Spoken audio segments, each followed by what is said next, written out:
સર્વને મારા જય લક્ષ્મીનારાયણ, જય ઉમિયાબા. સર્વપ્રથમ વસુદેવ કુટુંબકમની ટીમ તરફથી આપ સર્વનો હાર્દિક આભાર, જે આપ સર્વે આપણા નિજી કાર્યક્રમમાં અમને એક વસુદેવ કુટુંબકમનો પ્રચાર કરવા માટે અવસર આપ્યો. આપ સર્વને ખૂબ ખૂબ આભાર. વસુદેવ કુટુંબકમની નવા ગ્રુપ સંગઠનનો એક સમૂહ છે જે પૂરી ભારતીય સમાજમાં એકરૂપતા લઈ આવવા માટે પ્રયાસ કરી રહ્યો છે. આ એક અભિયાન છે જેના માટે વિસ્તારથી સમજાવવા માટે હું આ પ્રોગ્રામના સમાજ સેવક રૂપે આવેલ વસુધૈવ કુટુંબકમના સંયોજકને આમંત્રિત કરીશ. અમિતાબેન લદ્ધર, શ્રદ્ધાબેન ઠક્કર, ભગવતીબેન માધાણી, નમિતાબેન માધાણી. ધન્યવાદ. આજના તમારા કાર્યક્રમમાં વ્યાસપીઠ ઉપર બિરાજેલા સર્વે વડીલો, અહીંયા ઉપસ્થિત બધી માતાઓ, બધા ભાઈઓ અને બધા બાળકો, આપ સર્વેને મારા જય શ્રી કૃષ્ણ.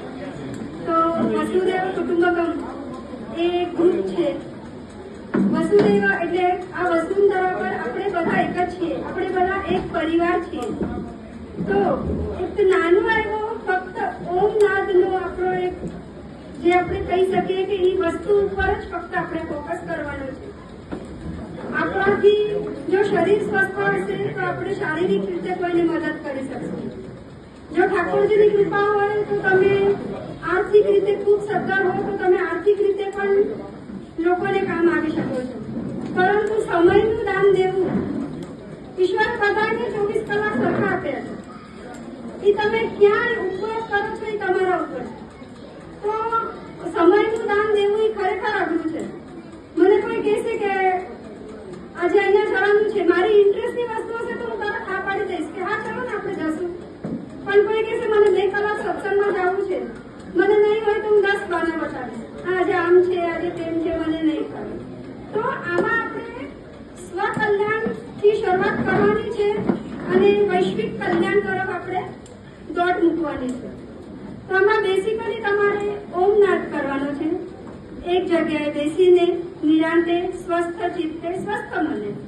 જો તમે 11 વખત દિવસમાં ઓમ નાદ કરો છો તો ખરેખર તમને જે એનર્જી અથવા તમારામાં જે પણ પોઝિટિવિટી આવે છે, ધીરે ધીરે કન્ટિન્યુઅસ પ્રેક્ટિસ પછી તમે અનુભવ કરી શકશો.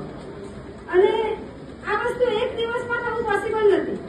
જ્યારે તમે પ્રેક્ટિસ કરશો, આજે 11 વખત ઓમ નાદ કરવો એટલે હાર્ડલી તમે 10 મિનિટ, 24 કલાકમાંથી તમારે ફક્ત 10 મિનિટ દેવાની છે. અને આ ફક્ત તમારે પોતાના જાતના કલ્યાણ માટે જ કરવાનું છે. આજે અહીંયા ઇન્ડિવિજ્યુઅલ બેઠા છે 100 જણા. 100 જણા 10 મિનિટ કરશે, 10 દિવસ પછી એને થશે કે આજે હું મારા બાબાને શીખવાડું, કે આજે હું મારા હસબન્ડને કહું તમે પણ કરો, આપણે 2 જણા થઈને કરીએ. તો આ માર્ગ આપણે શેના માટે છે? તો વિશ્વની શાંતિ માટે.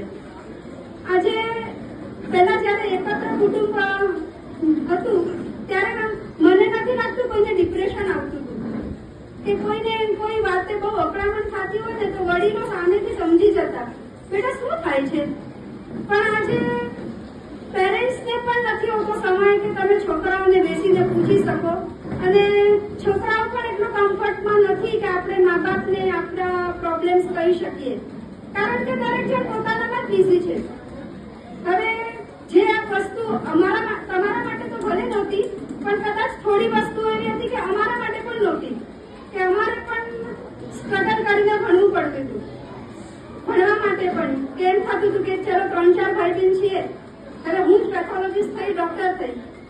મારી ઈચ્છા હતી, મારે ભણવું જ હતું, પણ મથામાં વિચાર કરતા હતા અરે પાછળ પણ બીજા 3 ભાઈ બહેન છે, એ લોકો કેમ ભણશે, પપ્પા કેવી રીતે કરશે. પણ મારી ધગસ હતી અને મારા પપ્પાએ પણ કીધું ના તારે કરવાનું છે, તું કર, આગળનું જોયું જશે.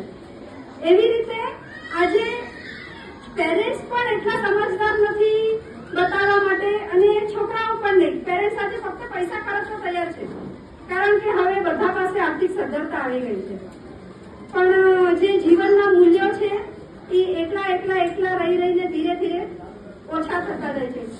અને તમે જે તમારા ગામમાં નવનિર્માણની બધી ભવનની જે વાતો કરો છો તો એ બધું હવે આપણે એટલું બધું નથી ભોગવવાનું. કદાચ આ વડીલો પણ બિચારા 5-7 વર્ષ એન્જોય કરશે, પણ આ બધું આપણે આપણી ભાવિ પેઢીના ધ્યાનમાં રહીને બધું કરીએ છીએ કે એ લોકો બિલકુલ બી સંસ્કાર આપણા ભૂલે નહીં, આપણા સંસ્કાર જળવાઈ રહે. અને આ ઓમના તમારે જ્યારે તમે કરવા લાગશો ને 7 કેન્દ્રો એક્ટિવેટ થઈ જાય. તમારે ફક્ત એટલું ધ્યાન રાખવું તમે દિવસ